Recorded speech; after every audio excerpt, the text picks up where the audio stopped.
First of all, thank you for being here now.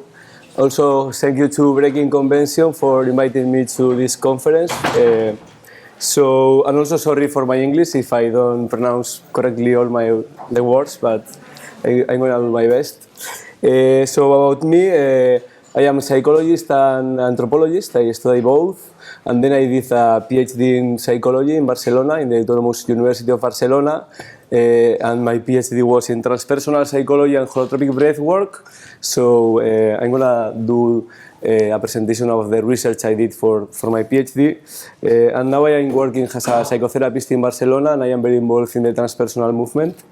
And I also wrote a book recently, so 1 minute of is on psychedelic research and psychedelic psychotherapy, so it's in Spanish for the moment, but I'm going to translate soon. So I am also very interested in the field of psychedelic research and psychotherapy.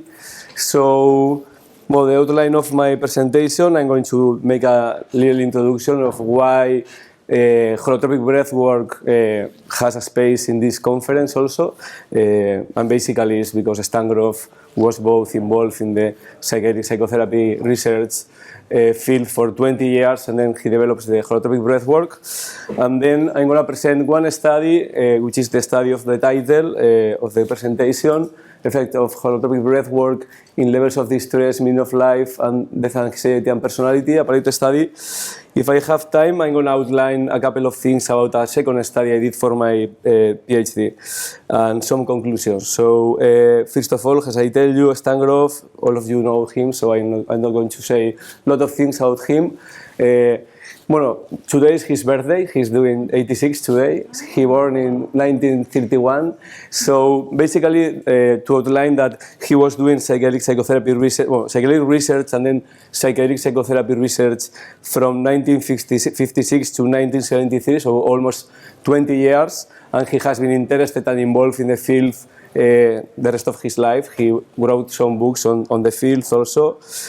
So then, when he has no permissions or not money to do more research with psychedelic, he basically didn't know what to do because he was doing that for 20 years of his life. So he basically started looking for things that can induce or produce an access to non-ordinary state of consciousness, which not involve psychedelics. So he find out that the breath work, that the breath is useful for that, and he developed this technique, the holotropic breath work, and he has been working with holotropic breath work the last 40 years.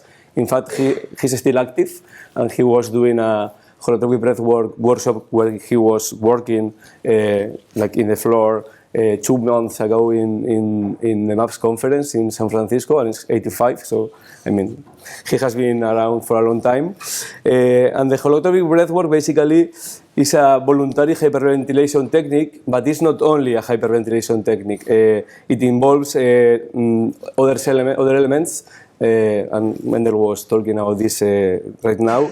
It's not only the breathwork, but also it includes a set of 2-3 hours of evocative music, and then there is also the elective body work.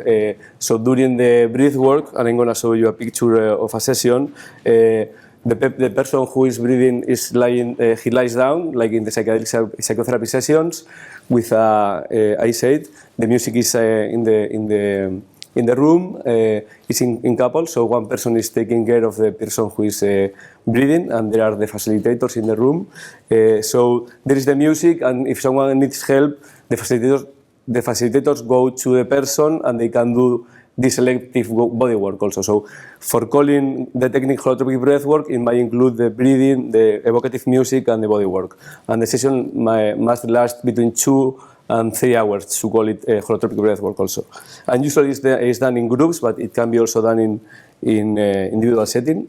So this is a holotropic breath work, not very common setting. Usually it's like between 10 and 20 people, but this is a International Transpersonal Association conference. They were like 150 people breathing. Well, but you can see here the context is always the same. One person is taking care of the other. The two are participants of the workshop, so then they switch the role. So there is one session for each of both. And then the facilitators are the guys who are in the place to take care of the group. So, and as I tell you, Stan Grof, starting in this book, in the tool of self-discovery, he starts saying that psychedelics are not the only tool to access non-ordinary state of consciousness, but there are all other tools which are similar, or you can have similar effects with these tools. No? He says here, the findings from psychedelic exploration are directly applicable to other situations in which consciousness is altered by various non-pharmacological means. And he is telling about, for example, respiratory maneuvers, chanting, drumming, dancing, sensory overload, sensory isolation, fasting, sleep deprivation, and also some non-drug experiential psychotherapies, has like hypnosis, primal therapy, neurologian work, gestalt practice, rebirthing, and holotropic breathwork. Well, he said this, but he didn't conduct any research to prove that. So I did this research. One of the reasons was to see if it's real that holotropic breathwork can cause or occasion similar altered states of consciousness as psychedelics. So in the first research, because I study psychology and anthropology, and because other reasons, I did a naturalistic approach study or quasi-experimental design. So I went to a place where Stan Grof was running a workshop, a big workshop with 150 people. So I just went there and collect the data in the field. It was not an experimental design like in the lab or with a control group. It was more quasi-experimental design. So it was a pre-post test design. It means that I took some measures before the people start the workshop and then some measures afterwards with the same questionnaires. And I made a 14-month follow-up. So it was a pilot study, so it was no control group. And the inclusion criteria were people between 18 and 65 years old. In this case, I accepted both people with previous experience with the technique and people with no experience with the technique. And the exclusion criteria basically were the age, under 18, below 65, and the exclusion criteria established by the holotropic breathwork. I mean, if you have health problems or other problems, you can do the breathwork. So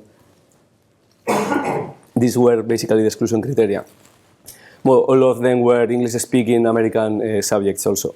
So the Insight and Opening, the context in where I collect the data, is a week-long experiential workshop. Stan Grof has been, well, he's not doing it anymore, but he did for 30 years with Jack Cornfield, which is a transpersonal psychologist and meditator. So they combine in the workshop both holotropic breathwork and Vipassana meditation.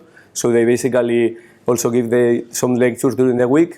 They were doing Vipassana meditation daily, both to prepare for the breathwork and then to integrate the experience of the breathwork. And each of the participants breathed 2 times during the workshop. So there were 4 holotropic breathwork sessions because it's in pairs, so they breathe 2 times each person. There were also other elements because I consider the context important in this kind of experiences, so I also mentioned that. The diet was like almost vegetarian. There were places where you can be in silence during the lunch. The environment also is like special in this kind of workshop. So in this case, it was a retreat center in New York, near New York. So you can see that the place is pretty inviting to do this kind of experiences. This is the place where the breathwork was done, like the room. You can see Stan Grof at the end. Well, this is the place. So they were like 150, as I tell you. They breathe 75 in each row, and this is the context. So the person assisting was here, the breather was lying down. So, as I tell you, I took one measure before they do the first breathwork session, the first day of the workshop. Then I took a measure of the subjective effects of the holotropic breathwork experience with the state of consciousness questionnaire. I'm going to explain a little bit about it now. And then 2 post measures with the same questionnaires, 2 weeks and 4 months afterward, and then a 14 months follow-up. This was following the protocol they used in Johns Hopkins for the psilocybin study, where they used the persistent effect questionnaire to see if the effects persist 1 year afterwards. So I use the same questionnaire, and the questionnaires are here: the breath symptom inventory, death anxiety scale, purpose in life test, temperament and character inventory, state of consciousness questionnaire, and persistent effect questionnaire. And here is like the outline of the design. So I repeat two times the same questionnaire after the workshop. The state of consciousness questionnaire was after each breath work, and the persistent effect questionnaire was 14 months afterward. So I'm not going to explain a lot about the questionnaires, but basically from the breath symptom questionnaire or inventory, which is about symptomatology and psychological distress, I choose the global severity index, which is a global index about psychological distress or well-being, because if you have less psychological distress, you have more well-being. So I choose this measure. The purpose in life test basically measure if one person has purpose and meaning in life or not, and it's a global score. The death anxiety scale is also about fear of death and death anxiety, and it's a global score. The temperament and character inventory, I choose this personality questionnaire because it's the only personality questionnaire which measures and considers self-transcendent as a dimension of personality, which is pretty interesting because usually the personality questionnaires and the psychology and psychiatry consider it, the self-transcendent as something pathological. So in this case, it includes as a dimension of personality.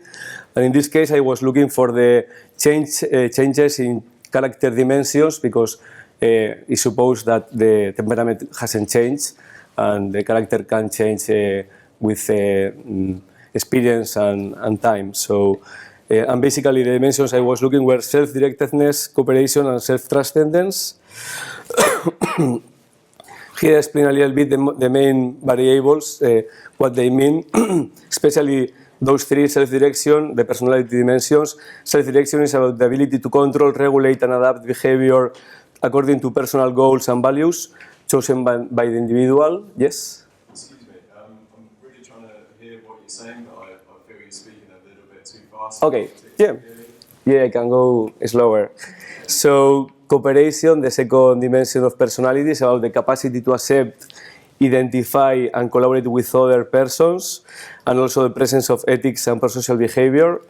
And self-transcendence is about capacity to identify with a whole, the vision of oneself as part of a bigger whole, and about the sense of unity. So it has to do with mystical experiences also. So a little bit about the state of consciousness questionnaire. You may know about it because they use it in the 60s. It was called the peak experience profile. They use it a lot in the psychedelic research. Now they are using in the Johns Hopkins research, and it's a questionnaire to measure if people have mystical type experiences during the psychedelic sessions.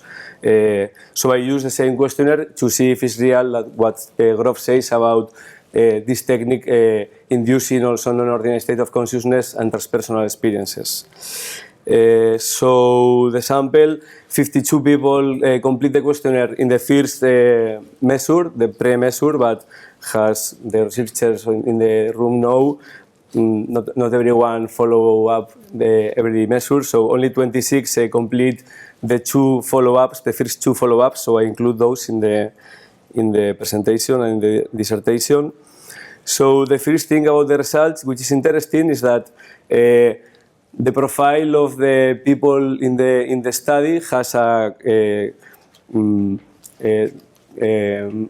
some characteristics which I have seen in other studies which are similar also.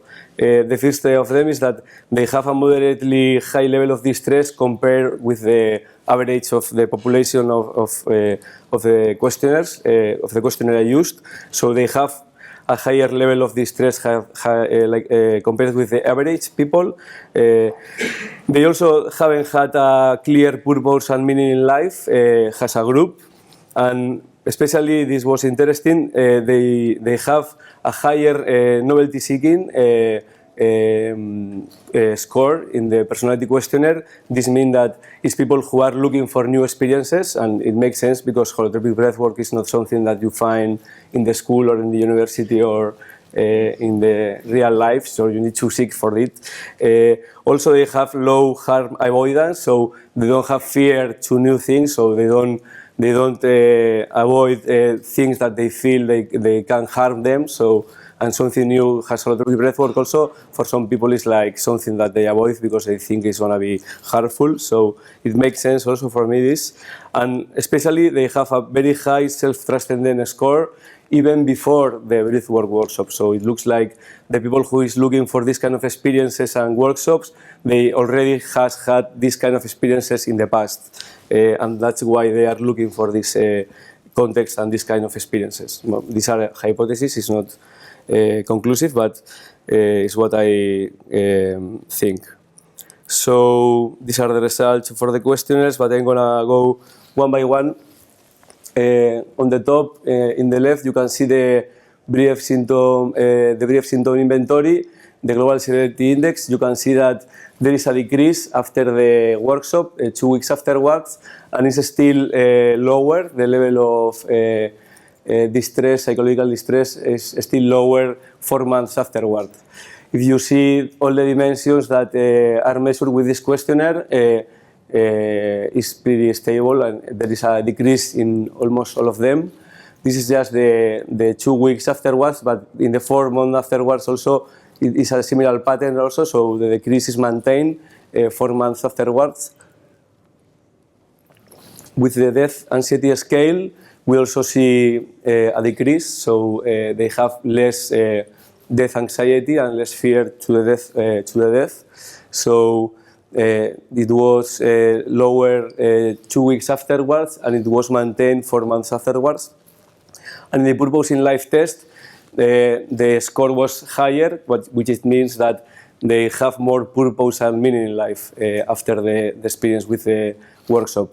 And it was a little lower 4 months afterwards than in the first post-measure, but it's still higher than in the pre-measure. In the personality questionnaire, in the dimensions I was looking for, it was an increase in self-directedness and also in cooperativeness. A very slight increase in self-trustedness, but it was it was very low. And then 4 months afterwards, the increase in self-directedness, it was maintained. So they were more self-directed after the experience. The increase in cooperativeness, it was again going down. It is a little bit higher, but almost the same as in the baseline. Interestingly enough, they have less harm avoidance than the general population, and they even has less harm avoidance after the experience. So it went down also the fear and the harm avoidance. So this was quite interesting because supposedly the temperament doesn't change among time because it's something which is more genetical. So it was not significant, statistically significant, but it was a tendency. Well, then it decreased again in the second follow-up, but it's interesting. For those of you who like the statistics, the decrease in the 2-week follow-up was statistically significant for the global severity index, for the death anxiety scale, for the purpose in life test, and also for the personality dimension of self-directedness. And in the 4-month follow-up, it was statistically significant, the decrease of the global severity index and the psychological distress, and for the death anxiety scale too.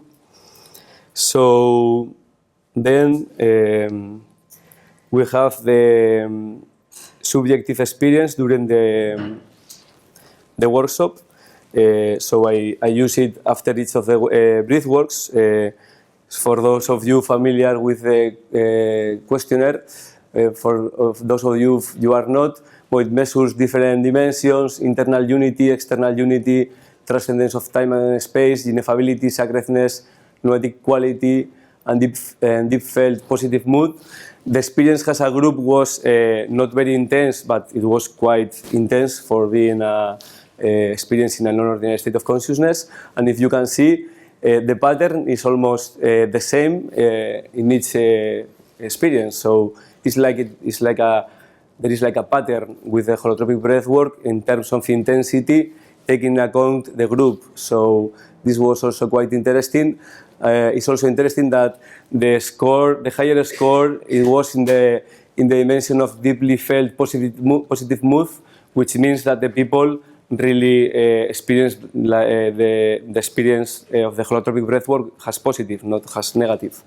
So, and this is the same also after the second breathwork. Again, the higher level or score is in the deeply felt positive mood. So then looking to the people who has really a complete mystical experience, according to the criteria of the questionnaire, in this case only 21 fill out this questionnaire during the workshop, and 19 after the second breathwork. Usually the people don't want to fill out a questionnaire after such an intense experience, so it was remarkable that they did anyway. So 2 of the 21 has a mystical or peak experience after the first breathwork, and another 2 has a mystical or peak experience after the second.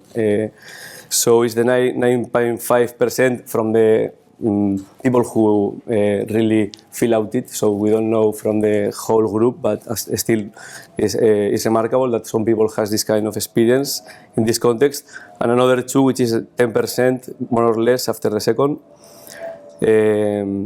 So I compare this with the dose effect study with psilocybin that they did in Johns Hopkins a few years ago. So where they were comparing 5 different doses or 4 different doses of psilocybin, and they found that the percentage of volunteers who has mystical experiences increased with the dose. So we can see in this table the percentage of people having mystical experiences. So with 5 milligrams it was 5.6%, 1 out of 18. With 10 milligrams it was 11%. With 20 milligrams it was 44%, and with 30 milligrams it was 55%. So I was looking at this and to my data, and the most similar level of intensity and experience was with the 10 milligrams psilocybin dose, which if you see is pretty similar even in each of the subdimensions of the questionnaire, and also in the number of people who has the mystical experience has a average group. So this was also interesting, and proof that the holotropic breathwork can occasion mystical experiences. Maybe not frequently has a high dose of psychedelics, but at least some people, and you can, I have said this is the average level, but if we take the people who has the big experience, these levels are much higher. So if you took the 2 people who has the big experience with the holotropic breathwork and you compare with the results with the people who has big experiences with psychedelics, probably I haven't done, but probably are going to be indistinguishable in terms of, in qualitative terms, in terms of the punctuations in the scores of the questionnaire. So this is pretty interesting. Time? 5 minutes. Okay. So I'm almost finishing. So then for the 14 months follow-up, 20 subjects complete them. So this questionnaire is basically about making some questions about how was their life after this period of time regarding the experience and how their life changed during this time. So I just choose 3 questions from this questionnaire, which are the questions that the Johns Hopkins group also used for his papers. So the first of the question is, how personally meaningful was the experience for you? Well, this is in Spanish, sorry about that, but this is like experience having every day. So one person says that it has a meaningful, has daily experiences. This is every week. Another person say that. This is every month. I think it is 1, 2, or 1. I'm not sure now, but this is 6 every year. But then we can see that is one of the 10 most personally meaningful experiences of my life. Is 10 out of the 20 people, so it's interesting to say that it was one of the 5 most meaningful experiences of their life. Well, here I was asking for the whole workshop, not just for the holotropic breathwork, but for the whole workshop. and one person out of 20 says it was the most significant experience of his life. Then, regarding how spiritually significant was the experience, again, one person say it wasn't significant at all, one says that slightly, 5 says that it was moderately significant, 5 say it was very significant, 7 say it was among the 5 most significant experiences spiritually of their lives, and one person say it was the most spiritually significant experience of his life. And finally, about how the experience changed your sense of well-being or life satisfaction. Well, in this part is that if they say it was worst, no one say that. So 2 say that neutral, nothing changed, and then 5 says it was slightly better, 8 says it was moderately better, and another 5 says it was highly better. So also here we can see that the experience was very positively valued by the majority of the group, so that's also interesting.